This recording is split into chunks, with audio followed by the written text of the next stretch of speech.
Coyote is? What kind of owl?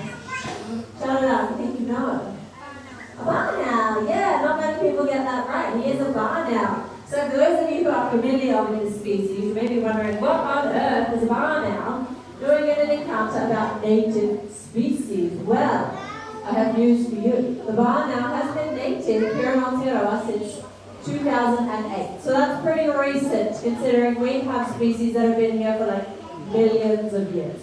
But they've been here just a smidge longer. They've been here since the 1940s, but it wasn't until 2008 that they got that native status. And that's because not everyone gets a native status. You have to earn it. It's a very high honour. So it took a little while. And that's because they had to pass a few barriers to get that title. So the first barrier that they had to pass was they had to get here on their own. So like Des said, we have a lot of mammals here that, no offense to them, do not belong here. But the difference is mammals were introduced, which means us people, we brought them over here. They didn't come over naturally. I don't think a mammal could quite swim that far. But the difference is to be native, you have to make your own way here. So what we think happened is a few individuals over on the east coast of Australia were blown over in some sort of a storm, like a cyclone. Now that sounds pretty crazy, but they're really light. They only weigh 350 grams, so he's pretty much all feather. So it's pretty plausible with the right conditions that they can just kind of be blown over the ditch. So that's how they passed that first barrier. Now the second barrier, and this is the part that took the longest, we had to prove that they were reproducing or breeding on their own. So it wasn't until 2008 that a male and a female up in Kaitaia happened to be in the right place at the right time.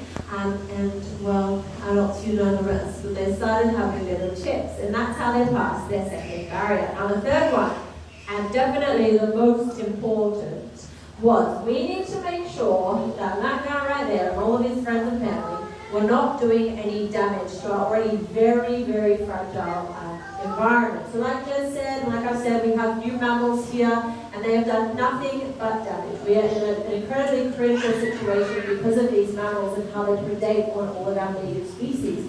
So we needed to make sure, that was such a short little flat, so pathetic, we needed to make sure that he wasn't going to be adding to all of that damage. In fact, what we'll do wouldn't really exist in the way that it does today as a conservation organisation if it wasn't for all of these mammals and the damage that it's caused. So we needed to make sure that the barn owl wasn't eating anything native. But there is actually a really easy way to find out what barn owls eat. So you may have noticed, KO has no teeth. So he swallows everything whole. So if he was to swallow a mouse, he would swallow the fur, the bones, the teeth, all of that stuff. But he doesn't need that. Do you want to just take a seat? I don't want him to eat a child instead of a mouse today. That would be fun. So he eats all of that stuff, but he doesn't need that. He needs the gooey bits inside. So his body, once he's swallowed it, separates it. And he vomits all of that stuff back up in a pellet.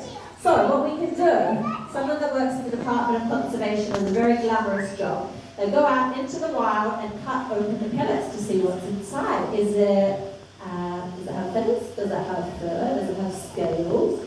Well, what we found out is the barn owls are what we call rodent specialists, which means they eat all of the mammals that we absolutely do not want here. So they are really a natural pest controller. So it's very convenient for us that they found their way here. Now the second part of that is not only could they not be eating anything native, we didn't want them to compete with anything native. Now we do have another native owl here in Aotearoa. Does anyone know the name of this owl? Yeah, the Ruru, or the Longboard owl. So we needed to make sure that KO here wasn't eating the Ruru's food, because if they compete, let's say KO is a better hunter than the Ruru, that puts them at risk because they suddenly don't have any food to eat. So we needed to check, are they eating the same thing? Are they eating different things? Well, the Ruru has been here much, much longer. They've been here, in fact, before we even got here, which means that they eat slightly different things. They eat things like small birds, small reptiles, oh that's nice, love that, and small insects. Maybe one that you just met, the letter Buna. So